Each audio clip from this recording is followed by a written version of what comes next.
Ladies and gentlemen, India's growth resonates across borders, building bridges of cooperation and shared prosperity around the globe. We now invite our esteemed international dignitaries. Foremost, I invite Her Excellency Ms. Jacqueline Mukengera, High Commissioner of Rwanda to India. Welcome, Madam.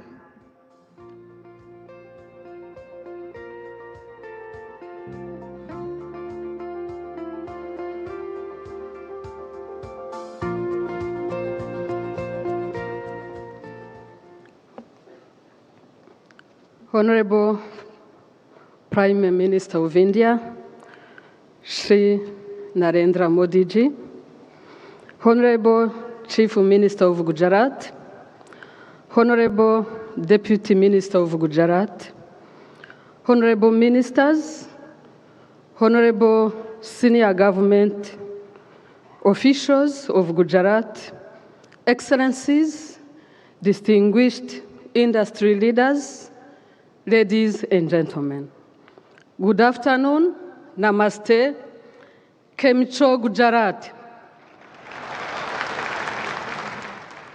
I'm delighted to be here today, and I would like to take this moment to express my heartfelt gratitude to the Honorable Chief Minister of Gujarat for having invited Rwanda as a country partner and for giving me the opportunity to speak at this great audience in the presence of the Honorable Prime Minister of India. May I also congratulate Honorable Chief Minister of Gujarat for organizing successfully such an amazing regional conference, like the first one which I also attended. Honorable Prime Minister, Honorable Chief Minister of Gujarat, distinguished guests, Rwanda and India enjoy excellent bilateral relations. Honorable Prime Minister of India, Shri Narendra Modi ji, visited Rwanda in July 2018. It was a special visit. 6 MOUs were signed during his visit to my country, and he donated 200 cows to needy families. Thank you so much, Honorable Prime Minister of India, for your generosity and great leadership. His Excellency Paul Kagame, President of Rwanda, visited India 5 times. And I'm glad to inform you that my president attended the vibrant Gujarat Summit in 2017. Honorable Prime Minister Narendra Modi ji and President Paul Kagame have been very instrumental in the thriving relations between our two countries. The relations between Rwanda and India have been elevated to a strategic level thanks to our two eminent leaders.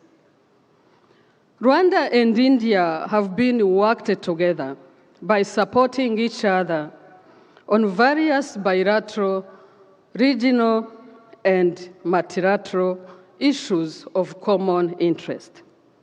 Rwanda looks forward to continued and stronger relations with India.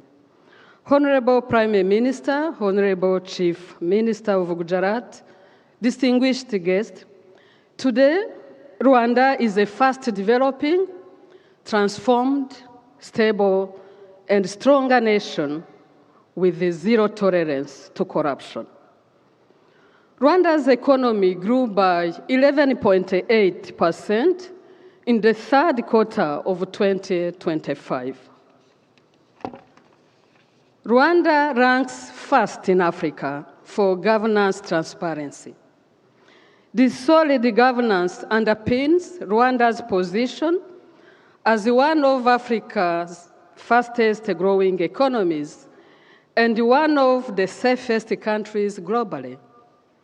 The 2024 World Bank Business Ready Report further ranks Rwanda first in Africa for ease of doing business. Rwanda is also the second MICE ranking in Africa. It requires less than 6 hours to register a business in my country. Today, India is the second biggest foreign investor in Rwanda, and India is the second largest trading partner with my country. India and Rwanda relations are projected to grow higher. Rwanda has access to Africa and global markets through robust trade agreements. With these opportunities mentioned, my country is ready to welcome more Indian investors in various sectors, including manufacturing, infrastructure, real estate, ICT, agriculture, and agro-processing, mining, cybersecurity, tourism, health, education, and so on and so forth.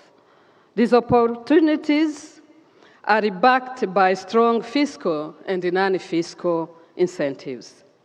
I would like to close by inviting you all to visit Rwanda, home to the famous mountain gorillas and the big five animals.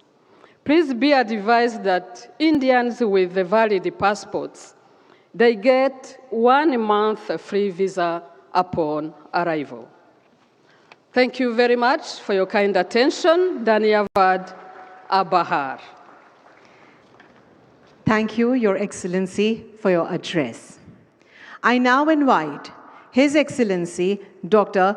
Alexander Polishchuk, Ambassador Extraordinary and Plenipotentiary of Ukraine to India. We welcome you, sir.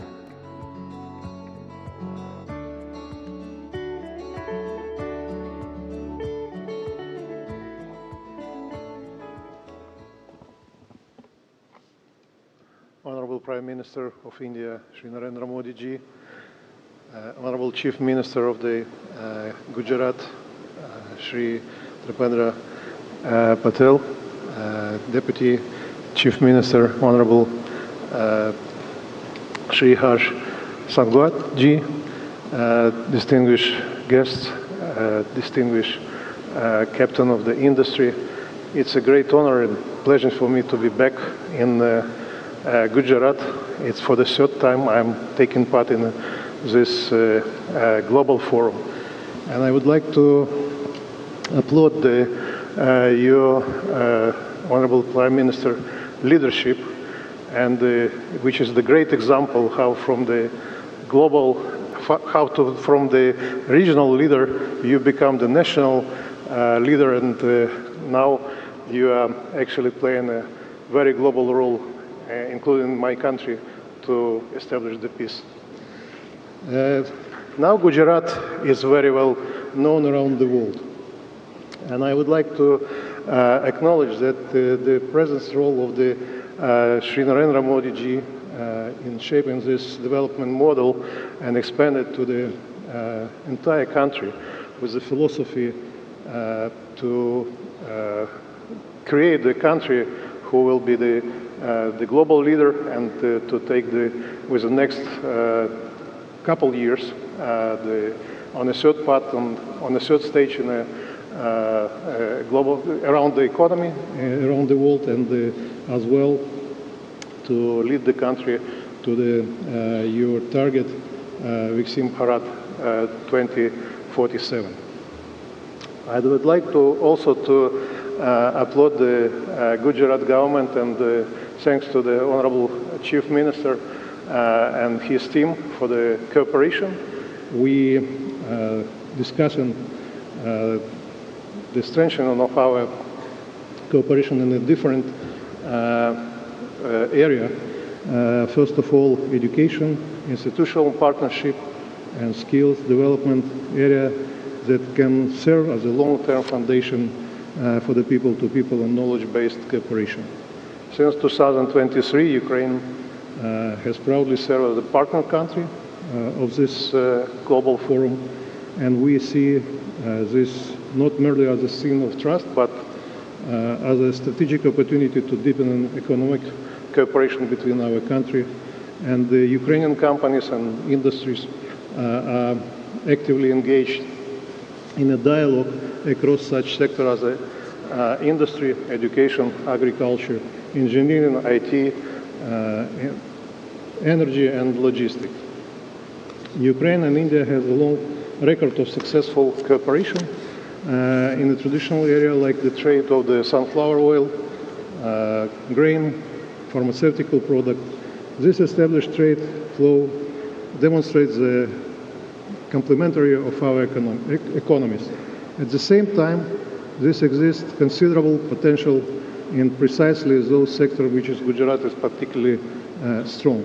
The positive experience of our past cooperation, as well as the bilateral trade volume enriched in the past $4 billion USD, provides solid ground for the considering more ambitious institutional framework for the economic engagement. First of all, I'm talking about the bilateral investment agreement and free trade agreement as a logical continuation of our long-term cooperation. Ukraine is currently awaiting response from the relevant government ministries to this initiative. Today we have the significant and the practical potential for the involvement of the Indian companies in the reconstruction and recovery of Ukraine. This includes infrastructure, energy, housing, industrial facilities, logistics, and advanced technology solutions. In this regard, we invite our Indian friends and the Indian company to participate in the next Ukraine Recovery Conference, which will be held in Poland later this year. We also see prospects for the expanded industrial and technological cooperation in the defense sector within the frame of Make in India. Ukraine and India are working toward achieving the strategic partnership. The intention to elevate bilateral relationship, the new level of reaffirmed by Honorable Prime Minister Shri Narendra Modi ji and President of Ukraine, His Excellency Volodymyr Zelensky, during the historical visit of Honorable Prime Minister of India to Ukraine in 2024, a visit undertaken in the midst of the war, making him one of the very few leaders in the global south to travel to Ukraine under such circumstances. Further substantive progress along this path will be supported for forthcoming meeting of Ukraine-India Intergovernmental Commission. We are confident that the achievement of the sustainable and just peace in Ukraine will further contribute to the deepening of relationship between India and Ukraine, including with the state of Gujarat. In this regard, we hope for India continued support to international effort aimed to restore the peace, which will create a stable foundation for the long-term economic cooperation and development. I wish the Vibrant Gujarat conference very success, productive discussion, innovative ideas, and strong new partnership. Dhanyawad, Jai Hind, Jai Jai, Garvi Gujarat. Thank you very much, Your Excellency. ગુજરાતની વિકાસ યાત્રા એ દીર્ઘદ્રષ્ટિ અને મક્કમ અમલીકરણનો એક ઉત્તમ સંગમ છે. હવે હું આદરપૂર્વક વિનંતી કરીશ ગુજરાતના માનનીય મુખ્યમંત્રી શ્રી ભૂપેન્દ્રભાઈ પટેલને કે આપ મંચ પર પધારી આ સમગ્ર સભાને સંબોધિત કરશો.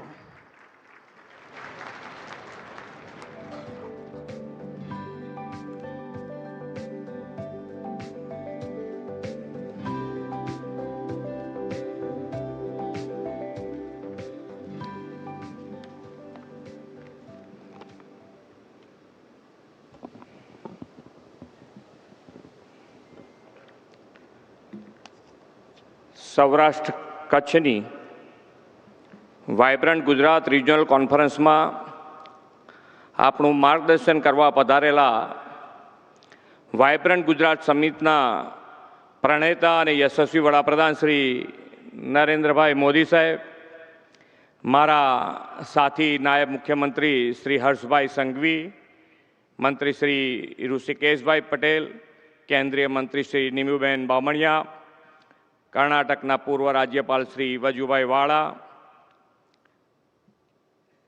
પાર્ટનર કન્ટ્રી રવાંડાના હાઈ કમિશનર મહામહિમ Shrimati Jacqueline Mukangira, partner country યુક્રેનના એમ્બેસેડર મહામહિમ doctor Alexander Polishchuk, Reliance Industries લિમિટેડના ચેરમેન શ્રી મુકેશભાઈ અંબાણી, વેલ્સપાન ગ્રુપના ચેરમેન શ્રી BK ગોયંકાજી, અદાણી પોર્ટ્સ એન્ડ સેઝ લિમિટેડના MD શ્રી કરણ અદાણી, જ્યોતિ CNC ઓટોમેશનના ચેરમેન અને MD શ્રી પરાક્રમસિંહ જાડેજા, ઉપસ્થિત સર્વે મહાનુભાવો, પ્રેસ મીડિયાના મિત્રો, સૌને મારા નમસ્કાર.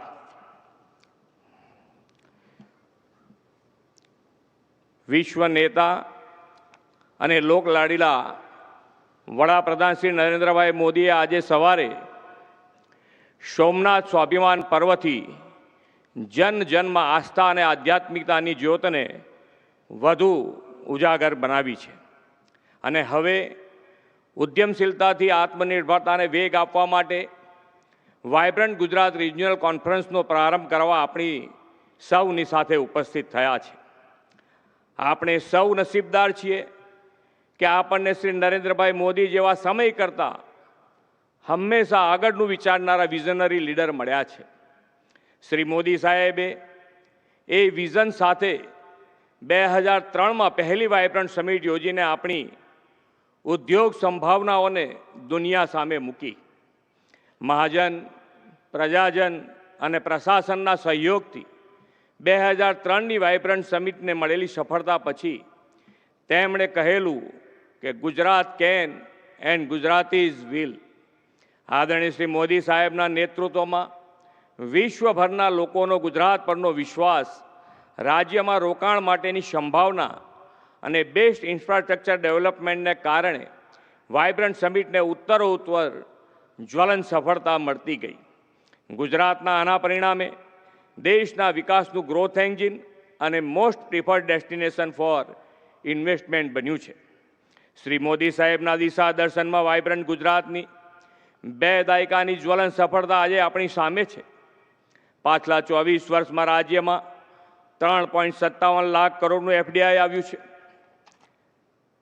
દેશના ઇન્ડસ્ટ્રીયલ આઉટપુટમાં ગુજરાત 18% અને એક્સપોર્ટમાં લગભગ 30% જેટલો ફાળો આપે છે. રાજ્યમાં 2001-2માં 1.85 લાખ MSME હતા, જે આજે વધીને 41.9 લાખ MSME થયા છે. આપણા પોર્ટ્સ પરથી થતા કાર્ગો હેન્ડલિંગ 5 ગણું વધીને હવે 5,816 લાખ મેટ્રિક ટન કાર્ગો વહન થાય છે. ગુજરાત આજે global gateway to the future બન્યું છે. આપણે પ્રગતિના નવા બેન્ચમાર્ક પ્રસ્થાપિત કર્યા છે. જે સેક્ટરમાં ગુજરાતની પ્રેઝન્સ નહીવત હતી, તેમાં આપણું રાજ્ય નોવેરમાંથી એવરીવેર બન્યું છે. Auto sector, semiconductor, financial services, artificial intelligence, green energy જેવા અનેક ઇમર્જિંગ સેક્ટરમાં ગુજરાત હબ બનવા તરફ આગળ વધી રહ્યું છે. આપણે શ્રી મોદી સાહેબની પ્રેરણાથી 2024માં જે વાઇબ્રન્ટ સમિટનું આયોજન કર્યું, તેમાં આ સેક્ટર્સ સહિતના અન્ય સેક્ટર્સમાં રોકાણ માટે 98,000 જેટલા MOU થયા હતા. મને કહેતા આનંદ થાય છે કે આ MOUમાંથી 25,500 તો એકલા સૌરાષ્ટ્ર કચ્છ માટેના હતા અને એમાંથી 78% પ્રોજેક્ટો કમિશન પણ થઈ ગયા છે. આપણા દરેક જિલ્લા અને રિજિયનની પોતાની આગવી ઓળખ, વારસો અને વિશિષ્ટ સ્ટ્રેન્થ છે. વડાપ્રધાનશ્રીએ ટિયર 2, ટિયર 3 શહેરો તથા ગ્રામ્ય વિસ્તારો પણ સસ્ટેનેબલ ડેવલપમેન્ટ માટે વાઇબ્રન્ટ ગુજરાત રિજનલ કોન્ફરન્સથી આ ગ્રોથ જર્નીમાં જોડાય એવો વિચાર આપણને આપ્યો છે. આજે સૌરાષ્ટ્ર કચ્છની VGRC વડાપ્રધાનશ્રીની પ્રેરક ઉપસ્થિતિમાં શરૂ થાય છે. આ પ્રદેશના 12 જિલ્લાઓ renewable energy, world class ports, ship building, agro processing, ceramic, chemical, fisheries અને બ્લુ ઇકોનોમી સહિતના ક્ષેત્રોમાં રોકાણ માટેની સુદૃઢ ઇકોસિસ્ટમ ધરાવે છે.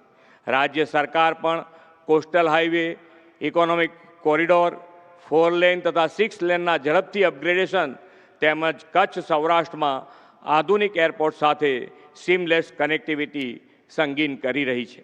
શ્રી મોદી સાહેબે દેશમાં સંતુલિત પ્રાદેશિક વિકાસને પ્રોત્સાહન આપવા વન ડિસ્ટ્રિક્ટ વન પ્રોડક્ટનો અભિગમ અપનાવ્યો છે. આપણા જિલ્લાઓ પણ વિવિધ પ્રોડક્ટના મેન્યુફેક્ચરિંગ હબ બનીને વોકલ ફોર લોકલ અને લોકલ ફોર ગ્લોબલ સાકાર કરે તે માટે રાજ્ય સરકારે સ્ટેટ જીડીપીની જેમ જ દરેક ડિસ્ટ્રિક્ટના જીડીપીમાં વૃદ્ધિનો કોન્સેપ્ટ ડેવલપ કર્યો છે. જિલ્લાઓના વિકાસની ગતિને નવી દિશા આપવા આપણને વડાપ્રધાનશ્રીના માર્ગદર્શનમાં 6 રિજિયનલ ગ્રોથ હબ વિકસાવવાના છીએ. આ રિજિયનલ ગ્રોથ હબ હવે વાઇબ્રન્ટ સમિટથી આત્મનિર્ભર વિકસિત ભારતનો વડાપ્રધાનશ્રીનો સંકલ્પ પાર પાડવામાં ગુજરાત અગ્રેસર રહેશે. વાઇબ્રન્ટ સમિટ હવે વિશ્વાસ, વિશ્વસનીયતા અને વિકાસની બ્રાન્ડ બની છે. આ વિજયામાં ઉપસ્થિત દેશ વિદેશના આપ સૌ રોકાણકારોને આ બ્રાન્ડના પાર્ટનર બનવાનું આમંત્રણ પાઠવીને વિરમું છું. ભારત માતા કી જય, વંદે માતરમ, જય જય ગરવી ગુજરાત.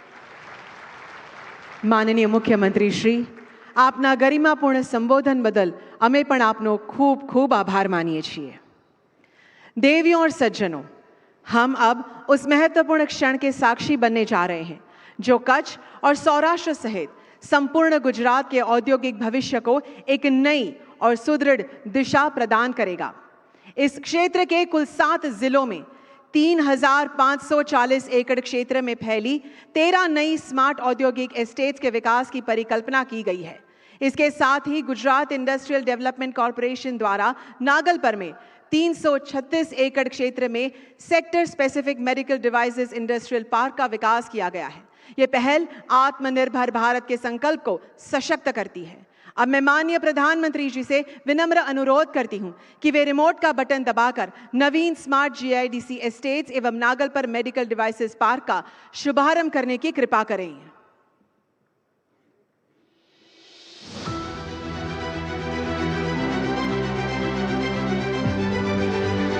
इन सभी जिले अमरेली, भावनगर, जामनगर, कच्छ, मोरबी, राजकोट, सुरेंद्रनगर में उत्कृष्ट इंडस्ट्रियल एस्टेट्स की परिकल्पना की आज उद्घोषणा की गई है.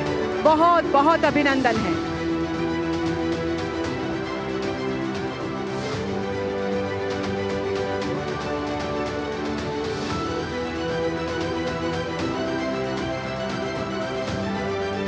ये घोषणा गुजरात की विकास यात्रा में एक और महत्वपूर्ण मील का पत्थर है जो राज्य को वैश्विक विनिर्माण एवं नवाचार के अग्रणी केंद्र के रूप में और सशक्त बनाएगी.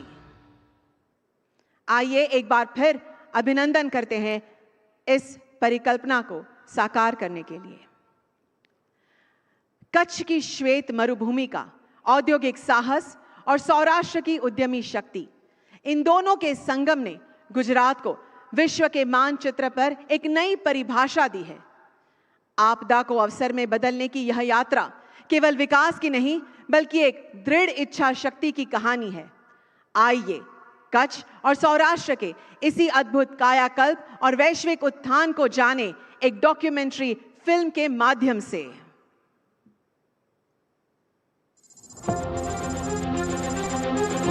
ગુજરાત અને દેશનું સપનું છે 2047 જ્યારે આઝાદીના 100 વર્ષ થાય ત્યારે આ દેશ વિકસિત દેશ હોવો જોઈએ.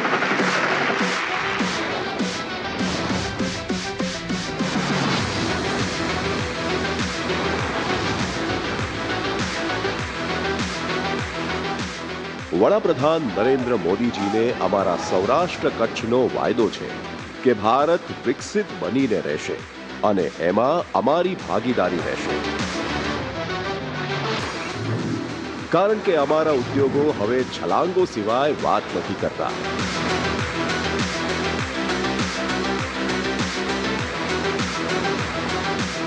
અમારી ઉદ્યમિતા હવે આકાશને પણ લિમિટ નથી માનતી.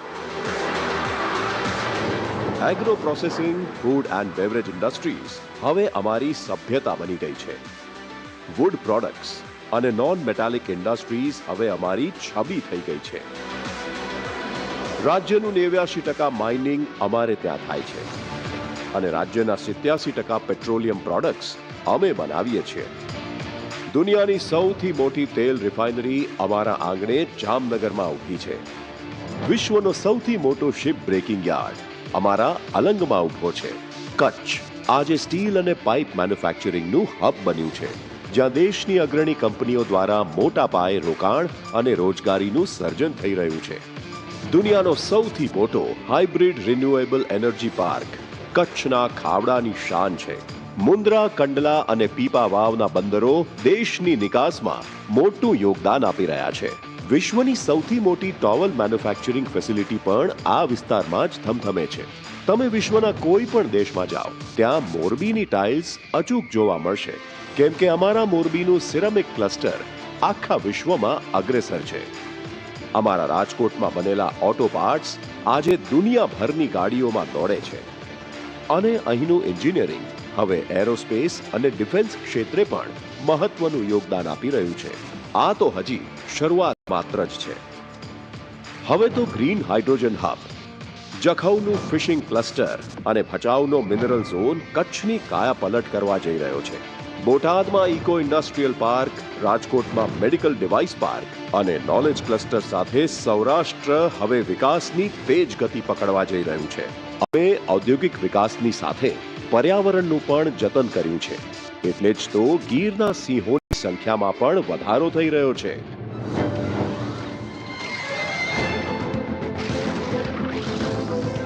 ફ્યુચરિસ્ટિક ઉદ્યોગોની સાથે સાથે અમારા મૂળિયા નથી ભૂલ્યા અમે. દ્વારકાધીશ અને દાદા સોમનાથની પ્રેરણાથી આપણી કલા અને સંસ્કૃતિ આજે સદાય જીવંત છે. રાજકોટના પટોળા, જામનગરી બાંધણી, કચ્છની અજરખ અને સુરેન્દ્રનગરના ટાંગલિયા વણાટ આજે વિશ્વના બજારોમાં ધમધમે છે.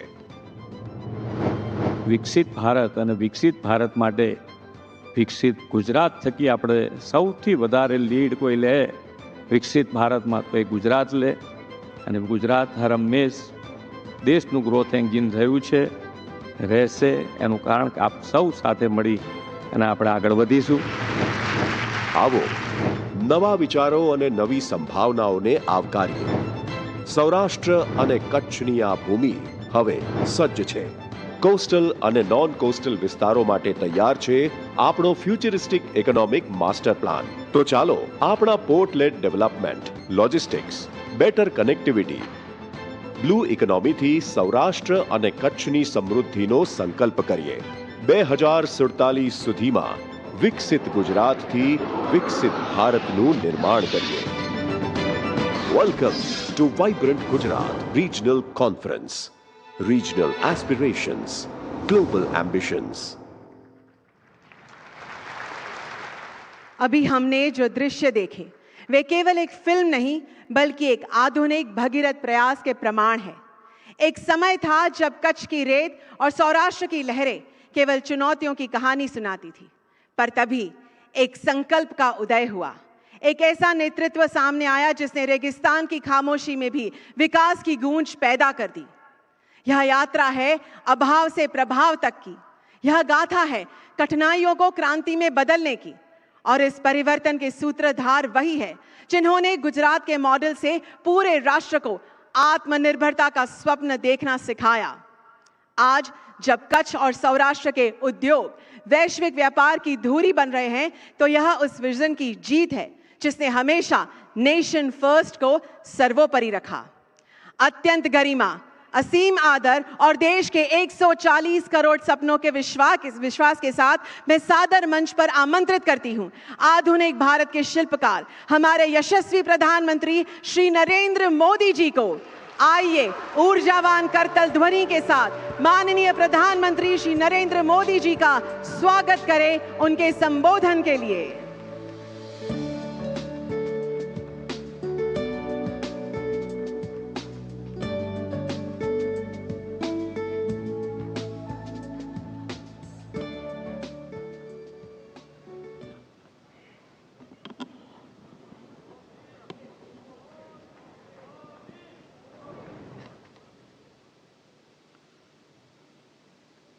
કેમ છો?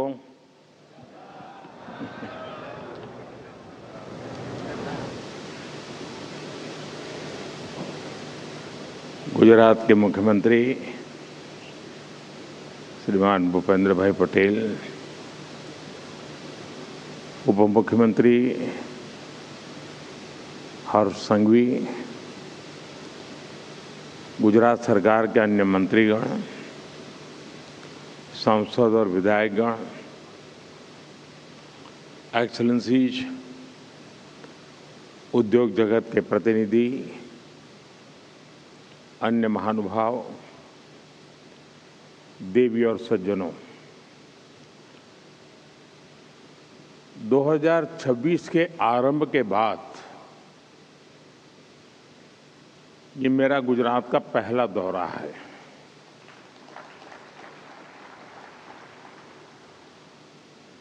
और सुखद इसलिए भी है क्योंकि 2026 की मेरी यात्रा सोमनाथ दादा के चरणों में सर झुका करके हुई है।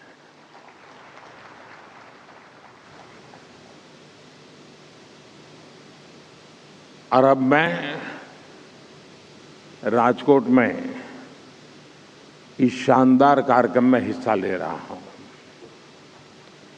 यानी विकास भी, विरासत भी, यह मंत्र हर तरफ गूंज रहा है। मैं देश और दुनिया भर से यहां पधारे आप सभी साथियों का वाइब्रेंट गुजरात रीजनल समिट में स्वागत करता हूं, अभिनंदन करता हूं। साथियों, जब भी वाइब्रेंट गुजरात समिट का मंच सजता है तो मुझे सिर्फ एक समिट नहीं दिखती, मुझे 21वीं सदी के आधुनिक भारत की वो यात्रा नजर आती है जो एक सपने से शुरू हुई और आज एक अटूट भरोसे तक पहुंच चुकी है। 2 दशकों में वाइब्रेंट गुजरात की ये यात्रा एक ग्लोबल बेंचमार्क बन गई है। अभी तक इसके 10 एडिशन हो चुके हैं और हर एडिशन के साथ इस समिट की पहचान और भूमिका दोनों मजबूत होती रही है। साथियों, मैं वाइब्रेंट गुजरात समिट के विजन के साथ पहले दिन से जुड़ा रहा हूं। शुरुआती दौर में हमारा मकसद था कि गुजरात के सामर्थ्य से दुनिया परिचित हो, लोग यहां आए और यहां निवेश करें और इससे भारत को फायदा हो, दुनिया भर के निवेशकों को भी फायदा हो। लेकिन आज ये समिट इन्वेस्टमेंट से भी आगे बढ़कर ग्लोबल ग्रोथ, इंटरनेशनल कोऑपरेशन और पार्टनरशिप का एक मजबूत प्लेटफॉर्म बन गई है। बीते सालों में ग्लोबल पार्टनर्स की संख्या लगातार बढ़ती गई है और समय के साथ ये समिट इंक्लूजन का भी बहुत बड़ा उदाहरण बन गई है। यहां कॉरपोरेट ग्रुप के साथ साथ कोऑपरेटिव्स, एमएसएमईज, स्टार्टअप्स, मल्टीलेटरल और बायलेटरल संगठन, इंटरनेशनल फाइनेंशियल इंस्टीट्यूशंस सभी एक साथ संवाद करते हैं, चर्चा करते हैं, गुजरात के विकास के साथ कंधे से कंधा मिलाकर चलते हैं। साथियों, बीते 2 दशकों में वाइब्रेंट गुजरात समिट ने लगातार कुछ नया, कुछ विशेष किया है। वाइब्रेंट गुजरात की ये रीजनल समिट भी इसका एक उदाहरण बन गई है। इसका फोकस गुजरात के अलग अलग हिस्सों के अनटैप पोटेंशियल को परफॉर्मेंस में बदलने का है। जैसे किसी क्षेत्र में कोस्टलाइन का सामर्थ्य है, तो कहीं एक लंबी ट्राइबल बेल्ट है, कहीं इंडस्ट्रियल क्लस्टर का एक बड़ा इकोसिस्टम है, तो कहीं खेती और पशुपालन की समृद्ध परंपरा है। यानी गुजरात के अलग अलग रीजन्स की अपनी ताकत है। वाइब्रेंट गुजरात की रीजनल समिट गुजरात की इन्हीं रीजनल संभावनाओं पर फोकस करते हुए आगे बढ़ रही है। साथियों, 21वीं सदी का 1/4 हिस्सा बीत चुका है। बीते वर्षों में भारत ने बहुत तेज प्रगति भी की है और इसमें गुजरात की आप सभी की बहुत बड़ी भूमिका रही है। भारत दुनिया की तीसरी बड़ी इकोनॉमी बनने की तरफ तेज गति से आगे बढ़ रहा है और जो आंकड़े आ रहे हैं उससे ये साफ है कि भारत से दुनिया की उम्मीदें लगातार बढ़ रही है। भारत दुनिया की फास्टेस्ट ग्रोइंग लार्ज इकोनॉमी है। इन्फ्लेशन काबू में है। एग्रीकल्चर प्रोडक्शन में भारत नए रिकॉर्ड बना रहा है। भारत मिल्क प्रोडक्शन में नंबर 1 है। जेनरिक मेडिसिन प्रोडक्शन में मामले में भारत नंबर 1 है। दुनिया में जो देश सबसे ज्यादा वैक्सीन बनाता है वो देश का नाम भारत है। साथियों, भारत की ग्रोथ से जुड़ी fact, reform, perform and transform के मंत्र की उस मंत्र की सक्सेस स्टोरी है। बीते 11 वर्षों में भारत दुनिया का सबसे बड़ा मोबाइल डेटा कंज्यूमर बना है। हमारा यूपीआई दुनिया का number 1 real time digital transaction platform बना है। कभी हम 10 में से 9 मोबाइल बाहर से मंगाते थे। आज भारत दुनिया का दूसरा सबसे बड़ा मोबाइल मैन्युफैक्चरर है। आज भारत में दुनिया का तीसरा सबसे बड़ा स्टार्टअप इकोसिस्टम है। सोलर पावर जनरेशन के मामले में भी टॉप 3 देशों में से भारत एक है। हम तीसरे बड़े एविएशन मार्केट है और मेट्रो के मामले में भी हम दुनिया में टॉप 3 नेटवर्क में शामिल हो गए हैं। साथियों, आज हर ग्लोबल एक्सपर्ट, ग्लोबल संस्थाएं भारत को लेकर बुलिश है। आईएमएफ भारत को ग्लोबल ग्रोथ का इंजन बताता है।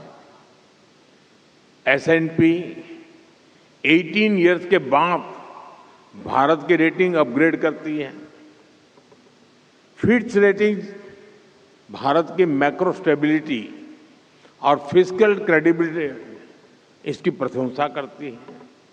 भारत पर दुनिया का ये भरोसा इसलिए है क्योंकि ग्रेट ग्लोबल अनसर्टेनिटी के बीच भारत में हम एक अभूतपूर्व सर्टेनिटी का दौर देख रहे हैं।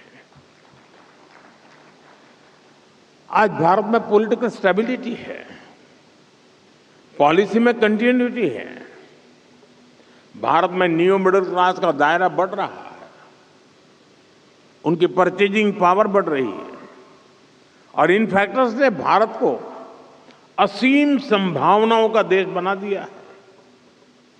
मैंने लाल किले से कहा था, यही समय है, सही समय है। देश और दुनिया के हर निवेशक के पास इन संभावनाओं का लाभ उठाने का यही समय है, सही समय है। और वाइब्रेंट गुजरात रीजनल समिट भी आप सभी इन्वेस्टर्स को यही संदेश दे रही है। सौराष्ट्र कच्छ में निवेश का यही समय है, सही समय है। साथियों, आप सभी जानते हैं, सौराष्ट्र और कच्छ ये गुजरात के वो क्षेत्र हैं जो हमें सिखाते हैं कि चुनौती चाहे कितनी ही बड़ी क्यों न हो, अगर ईमानदारी से, मेहनत से डटे रहा जाए तो सफलता जरूर मिलती है। ये वही कच्छ है जिसने इस सदी की शुरुआत में भीषण भूकंप झेला था। ये वही सौराष्ट्र है जहां वर्षों तक सूखा पड़ता था। पीने के पानी के लिए माताओं बहनों को कई कई किलोमीटर चलकर जाना पड़ता था। बिजली का कोई ठिकाना नहीं था। हर तरफ मुश्किलें ही मुश्किलें थी। साथियों, आज जो 20-25 साल के नौजवान हैं, उन्होंने उस दौर की सिर्फ कहानियां सुनी हैं। सच्चाई ये थी कि लोग कच्छ में, सौराष्ट्र में लंबे वक्त तक रहने के लिए तैयार नहीं होते थे। उस कालखंड में लगता था कि स्थितियां कभी भी नहीं बदलेगी, लेकिन इतिहास साक्षी है, समय बदलता है और जरूर बदलता है।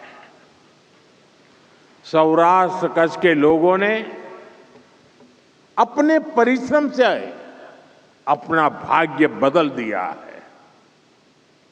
साथियों, आज सौराष्ट्र और कच्छ सिर्फ अवसरों का ही क्षेत्र नहीं है, बल्कि एक क्षेत्र भारत की ग्रोथ का एंकर रीजन बन चुका है।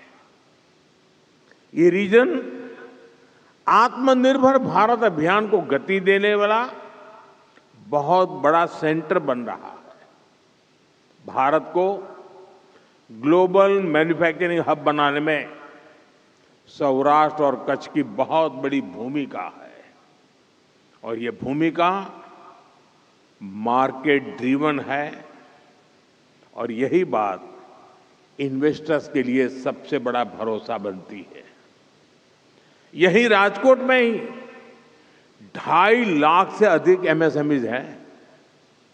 यहां अलग अलग इंडस्ट्रियल क्लस्टर्स में स्क्रू ड्राइवर से लेकर auto parts, machine tools, luxury car के लाइनर्स, एरोप्लेन, फाइटर प्लेन और रॉकेट तक के पार्ट्स ये हमारे राजकोट में बनते हैं। यानी यह रीजन लो कॉस्ट मैन्युफैक्चरिंग से लेकर high precision, high technology manufacturing तक पूरी वैल्यू चेन को सपोर्ट करता है। और यहां का ज्वेलरी उद्योग तो अपने आप में विश्व प्रसिद्ध है। यह सेक्टर स्केल, स्किल और ग्लोबल लिंकेज तीनों का उदाहरण है। साथियों, अलंग दुनिया का सबसे बड़ा शिप ब्रेकिंग यार्ड है। दुनिया के 1/3 शिप्स यहीं पर रिसाइकल होते हैं। यह सर्कुलर इकोनॉमी में भारत की लीडरशिप का भी प्रमाण है। भारत टाइल्स के बड़े प्रोड्यूसर में से एक है। इसमें भी मोरबी जिले का योगदान बहुत बड़ा है। यहाँ मैन्युफैक्चरिंग कॉस्ट कॉम्पिटिटिव भी है और ये ग्लोबली बेंचमार्क भी है। और मुझे याद है, सौराष्ट्र के अखबार के लोग यहाँ मौजूद होंगे और मेरे बाल नोच लेते थे। एक बार मैंने यहाँ सौराष्ट्र में भाषण में कहा था, मैं એમ કહેલું કે હું જોઈ શકું છું કે એક સમય એવો આવશે કે મોરબી, જામનગર અને રાજકોટ આ ત્રિકોણ મિની જાપાન બનશે। ત્યારે મારી બહુ મજાક ઉડાયેલી। આજે હું મારી આંખો સામે હકીકત જોઈ રહ્યો છું। हमें धोलेरा स्पेशल इन्वेस्टमेंट रीजन पर भी बहुत गर्व है। आज ये शहर मॉडर्न मैन्युफैक्चरिंग का बहुत बड़ा केंद्र बन रहा है। धोलेरा में भारत की पहली सेमीकंडक्टर फैब्रिकेशन फैसिलिटी तैयार हो रही है। ये रीजन फ्यूचर टेक्नोलॉजी के लिए अर्ली मूवर एडवांटेज दे रहा है। यानी आपका इन्वेस्टमेंट बढ़ाने के लिए इस क्षेत्र में जमीन पूरी तरह तैयार है, इंफ्रास्ट्रक्चर रेडी है, पॉलिसी प्रेडिक्टेबल है और विजन लॉन्ग टर्म है। साथियों, सौराष्ट्र और कच्छ भारत की ग्रीन ग्रोथ का, ग्रीन मोबिलिटी का और एनर्जी सिक्योरिटी का भी एक बड़ा हब बन रहा है। कच्छ में 30 गीगावाट कैपेसिटी का रिन्यूएबल एनर्जी पार्क बन रहा है। ये दुनिया का सबसे बड़ा हाइब्रिड एनर्जी पार्क होगा। आप कल्पना कर सकते हैं, यह पार्क पेरिस सिटी से भी 5 गुना बड़ा है। यानी इस क्षेत्र में क्लीन एनर्जी एक कमिटमेंट के साथ साथ कॉमर्शियल स्केल रियलिटी भी है। आप सभी ग्रीन हाइड्रोजन के पोटेंशियल से परिचित हैं। भारत में इस दिशा में अभूतपूर्व स्पीड और स्केल पर काम चल रहा है। यहां कच्छ और जामनगर ग्रीन हाइड्रोजन प्रोडक्शन के बड़े केंद्र बन रहे हैं। कच्छ में एक विशाल battery energy storage system BESS भी स्थापित किया जा रहा है। यानी रिन्यूएबल एनर्जी के साथ ग्रिड स्टेबिलिटी और रिलायबिलिटी भी एंश्योर की जा रही है। साथियों, कच्छ और सौराष्ट्र का एक और बहुत बड़ा सामर्थ्य है, यह रीजन भारत के वर्ल्ड क्लास पोर्ट से लेस है। भारत के एक्सपोर्ट का बहुत बड़ा हिस्सा यहीं से गुजरता है। पीपावाव और मुंद्रा जैसे पोर्ट्स भारत के ऑटोमोबाइल एक्सपोर्ट्स के मेजर हब बन चुके हैं। पिछले वर्ष गुजरात के पोर्ट से करीब 2.25 लाख व्हीकल्स एक्सपोर्ट हुए हैं। लॉजिस्टिक्स ही नहीं, यहां पोर्ट लेड डेवलपमेंट के हर एस्पेक्ट में इन्वेस्टमेंट की अनंत संभावनाएं हैं। इसके साथ ही गुजरात सरकार फिशरीज सेक्टर को भी विशेष प्राथमिकता दे रही है। फिशरीज इंफ्रास्ट्रक्चर पर यहाँ बड़े पैमाने पर काम हुआ है। सी फूड प्रोसेसिंग से जुड़े इन्वेस्टर्स के लिए यहाँ स्ट्रांग इकोसिस्टम तैयार है। साथियों, इंफ्रास्ट्रक्चर के साथ साथ इंडस्ट्री रेडी वर्कफोर्स आज सबसे बड़ी आवश्यकता है और गुजरात इस मोर्चे पर इन्वेस्टर्स को पूरी सर्टेनिटी देता है। यहाँ एजुकेशन और स्किल डेवलपमेंट का इंटरनेशनल इकोसिस्टम मौजूद है। गुजरात सरकार की कौशल skill university future ready skill में युवाओं को तैयार कर रही है। ये ऑस्ट्रेलिया और सिंगापुर की यूनिवर्सिटी के साथ कोलैबोरेशन में काम कर रही है। नेशनल डिफेंस यूनिवर्सिटी भारत की पहली नेशनल लेवल डिफेंस यूनिवर्सिटी है। Gatishakti university road, railway, airway, waterways और लॉजिस्टिक्स हर सेक्टर के लिए स्किल मैन पावर तैयार कर रही है। यानी इन्वेस्टमेंट के साथ साथ यहां टैलेंट पाइपलाइन भी एश्योर्ड है। आज ढेर सारी फॉरेन यूनिवर्सिटीज भारत में नए नए अवसर देख रही हैं और गुजरात उनके लिए प्रिफर्ड डेस्टिनेशन बन रहा है। गुजरात में ऑस्ट्रेलिया की 2 प्रमुख यूनिवर्सिटीज अपने कैंपस शुरू कर चुकी है। आने वाले समय में ये संख्या और बढ़ने वाली। साथियों, गुजरात में नेचर भी है, एडवेंचर भी है, कल्चर भी है और हेरिटेज तो है ही है। यानी टूरिज्म का जो अनुभव चाहिए वो यहां मिलेगा। लोथल भारत की 4,500 साल पुरानी समुद्री विरासत का प्रतीक है। यहां दुनिया का सबसे प्राचीन मानव निर्मित डॉकयार्ड मिला है।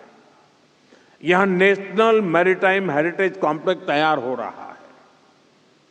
कच्छ में आजकल रण उत्सव का आयोजन भी हो रहा है। यहां की टेंट सिटी में रुकना एक अलग अनुभव होता है। साथियों, जो जंगलों का, वाइल्ड लाइफ का शौकीन है उसके लिए गिर फॉरेस्ट में एशियाटिक लायन के दर्शन से बेहतर भला क्या अनुभव हो सकता है। यहां हर वर्ष 9 लाख से अधिक पर्यटक आते हैं। जिसे समंदर का साथ अच्छा लगता है उनके लिए शिवराजपुर बीच है जो ब्लू फ्लैग सर्टिफाइड है। इसके अलावा मांडवी, सोमनाथ, द्वारका में भी बीच टूरिज्म के लिए अनेक संभावना है। यहां पासी में दीव भी है। दीव भी वाटर स्पोर्ट्स का, बीच गेम्स का बेहतरीन डेस्टिनेशन बन रहा है। यानी आप इन्वेस्टर्स के लिए सामर्थ्य से, संभावनाओं से भरा ये पूरा क्षेत्र है। आप जरूर इसका पूरा लाभ उठाइए। और मैं बहुत पहले से कहता आया हूं, अगर आप देरी करें तो मुझे दोष मत देना। सौराष्ट्र कच्छ में आपका हर निवेश गुजरात के विकास को गति देगा, देश के विकास को गति देगा। और सौराष्ट्र की ताकत, अभी रवांडा के हाई कमिश्नर बता रहे थे कि मैं जब रवांडा गया तो मैंने 200 गाय वहां गिफ्ट की थी। ये 200 गाय हमारी गिर गाय थी।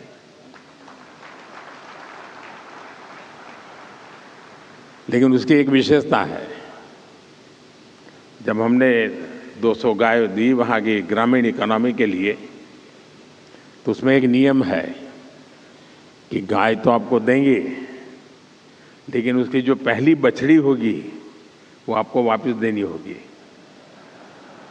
और वो हम दूसरे परिवार को देते हैं। यानी इन दिनों वो 200 गाय से शुरू हुआ, हजारों परिवारों के पास गाय पहुंच चुकी है। रवांडा की ग्रामीण इकोनॉमी को बहुत बड़ी ताकत दे रही है और हर घर में गिर गाय नजर आ रही है। ये है मेरा सौराष्ट्र। साथियों, आज का भारत विकसित होने के लक्ष्य पर तेजी से काम कर रहा है और हमारे इस लक्ष्य की प्राप्ति में रिफॉर्म एक्सप्रेस की बहुत बड़ी भूमिका है। रिफॉर्म एक्सप्रेस यानी हर सेक्टर में नेक्स्ट जनरेशन रिफॉर्म, जैसे अब से कुछ समय पहले ही देश ने नेक्स्ट जनरेशन जीएसटी रिफॉर्म लागू किए थे। हर सेक्टर पर इसका अच्छा असर दिखा।